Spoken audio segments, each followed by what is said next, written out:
La sécurité vient de son propre corps et si tu n'es pas confiant et sécure avec toi-même, ça va être très compliqué de l'être avec les autres. Bonjour à toutes et à tous. C'est un bonheur que de vous retrouver pour cette nouvelle vidéo. Si vous ne me connaissez pas encore, je suis Bénédicte Anne, votre love coach depuis la fin des années 80. J'accompagne des hommes, des femmes, des couples qui ont galéré en amour, qui galèrent en amour et parfois dans d'autres domaines, à attirer directement la bonne personne et à se positionner dans leur vie. Un positionnement qui leur permet de se respecter et de se faire respecter. Je vous parle de la Nouvelle-Zélande et je suis dans le manoir de Hayden. Et là, je suis le niveau 1 de Ista. Et je suis venue ici puisque Bruce Lyons est celui qui a créé le concept. Et j'avais envie d'être accompagnée par lui et pas par les gens qu'il a formés. Donc, quand on est au soleil, c'est hyper agréable. Mais en fait, l'herbe sous mes pieds est humide. Et le soleil est droit dans le ciel, on est vraiment à l'autre bout du monde. Et dès qu'on est à l'ombre, il fait froid. Alors, je vais un petit peu vous raconter. Donc, je suis arrivée hier, encore toute jetlaguée. Au début, chacun s'est présenté. Les gens allaient physiquement au milieu du cercle. Et puis, parfois, criaient, s'exprimaient. Mais ce qui était bien, c'est que c'était assez court. On n'a pas eu droit à des heures de complaisance, comme c'est souvent le cas. Donc, un prénom, une origine, et puis une intention du moment, assez court. Ensuite, figurez-vous, j'ai oublié. Je sais plus ce qu'on a fait. C'est quand même incroyable parce que je suis venue pour ça. Mais j'ai pas pris de notes et j'ai oublié. Ça devait pas être marquant, sinon je l'aurais encore en tête. C'est le soir que c'est devenu intéressant. Et c'est pour ça que je suis venue ici, puisque comme je vous l'avais dit, j'avais suivi un stage avec un gars d'origine israélienne. Et quand je lui ai demandé ses sources, il m'a cité Bruce Lyons. Et en fait, l'exercice du soir était assez inattendu, assez original. Évidemment, comme toujours, j'avais pas envie d'y aller. Pas comme tous les autres le faisaient en tout cas. Et puis finalement, j'y suis allée et la surprise était de taille. Et finalement, ce qui se passe, c'est que moi, je cherche en fait la surprise. J'ai envie de me laisser surprendre et j'ai envie que quelque chose vienne auquel je ne m'attendais pas, qui n'est pas contrôlé. Donc, c'était assez intéressant une fois qu'on était dedans. Ça, c'était l'exercice du soir. Sinon, le schéma, il est assez classique. Ce matin, à 7 h, on a fait une grande méditation. Alors aujourd'hui, c'est la thématique des boundaries, des limites du positionnement. Donc, savoir dire oui, savoir dire non, etc.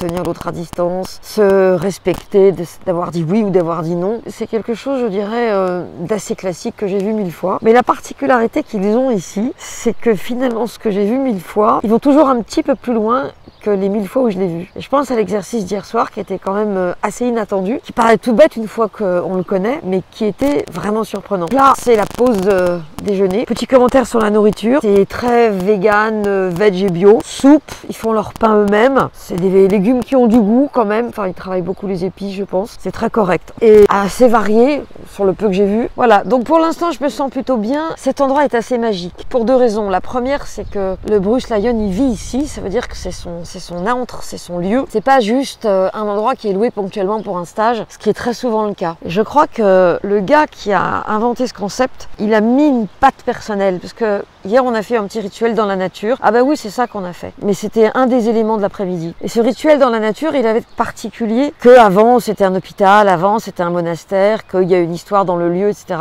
Mais en fait, c'est pas ça le sujet. Le sujet, c'est que il met sa patte, il arrive à fédérer un groupe, pourtant au départ est assez particulier, les gens sont très spéciaux, très weird un peu. Il y a vraiment des gens qui sont à des années-lumière de mon univers, ils ont des tatouages, des piercings. Puis ici, il y a une communauté ethnique locale. Et cette communauté implique un rapport par exemple au tatouage qui est assez important. Les gens viennent un petit peu du coin. Il y a une Allemande, une Italienne, il y a 3 Français mais ils font partie du staff. Sinon, il y a des gens qui vivent aux États-Unis. Bon, il y a un peu de tout. Il y a un Anglais qui vit dans un autre pays. Il y a pas mal de gens qui vivent dans d'autres pays et qui sont pas native English. Et au début, je les ai trouvés un peu bizarres. Et en fait, ce que réussit à faire le gars, ici, ça c'est assez exceptionnel. Il arrive à fédérer les gens sur ce qu'ils sont et sur le fait d'être bienvenu, qui qu'on soit en fait. Il y avait un exercice que j'avais pas envie de faire et ils m'ont dit mais t'es pas obligé. Et je l'ai fait avec mes propres limites et j'ai vu qu'il y en avait qui allaient à fond. Moi, ça veut pas dire que j'étais pas à fond, mais je voulais pas forcément faire tout ce qu'ils disaient. Et en fait,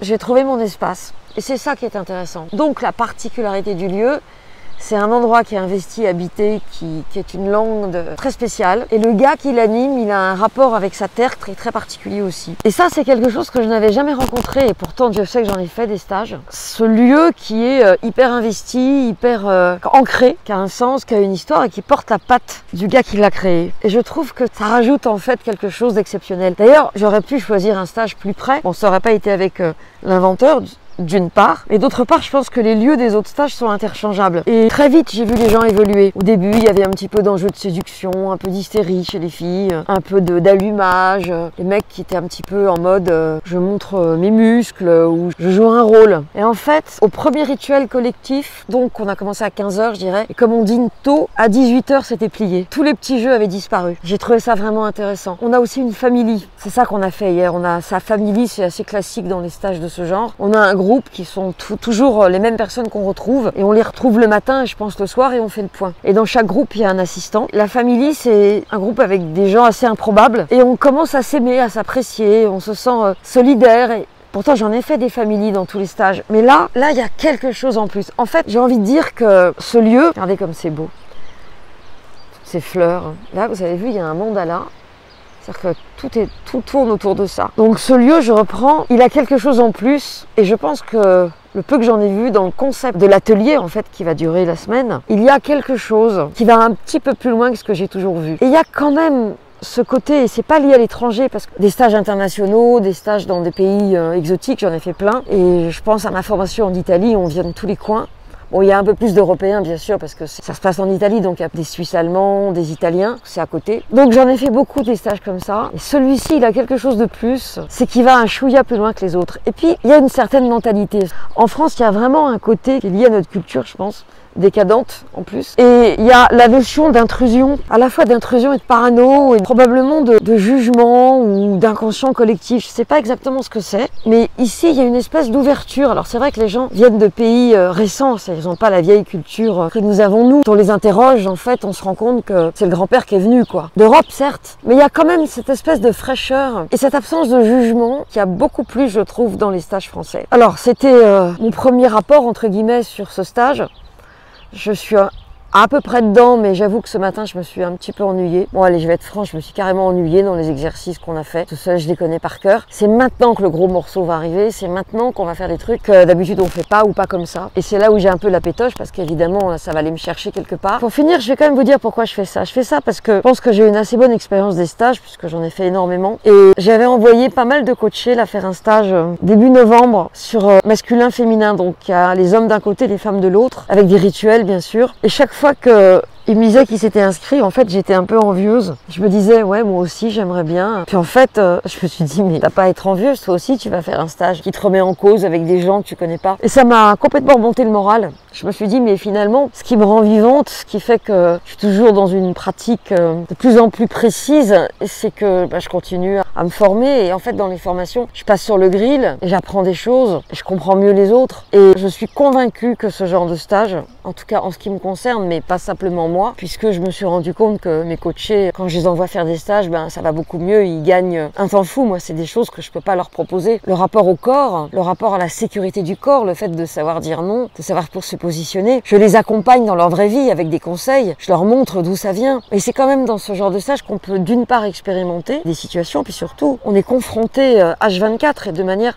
souvent très intense parce que il se passe toujours quelque chose qui fait que t'as jamais le temps de dire ouf, t'es jamais en repos. Ces stages, ça donne l'opportunité de vivre des situations dans un laboratoire de manière intense. Et quand les coachés reviennent du stage, si elles n'ont pas ou s'ils n'ont pas abordé le sujet pendant le stage, moi je peux continuer le travail. Et c'est ça qui est intéressant. C'est de se mettre dans des situations qui sortent de la zone de confort pour avancer. S'il y a vraiment une chose dont je suis persuadée avec le temps, c'est que si on ne sort pas de sa zone de confort, il va rien se passer. On va être dans le contrôle pendant des années et des années. Et je trouve que c'est dommage de passer à côté de la transformation. La transformation, elle passe toujours par des mises en situation. Et vous, dites-moi, est-ce que ça vous arrive de suivre des stages de développement personnel? Est-ce que vous vous remettez en cause? Est-ce que par exemple, vous avez des façons de vous mettre en cause qui ne sont pas traditionnelles mais qui fonctionnent bien sur vous? Dites-le moi dans les commentaires, je serai ravie de vous répondre. Merci d'avoir regardé cette vidéo jusqu'au bout, merci de la liker si elle vous a plu, de la partager si vous pensez qu'elle peut aider des personnes de votre entourage, et à très vite pour une nouvelle vidéo et un nouvel audio.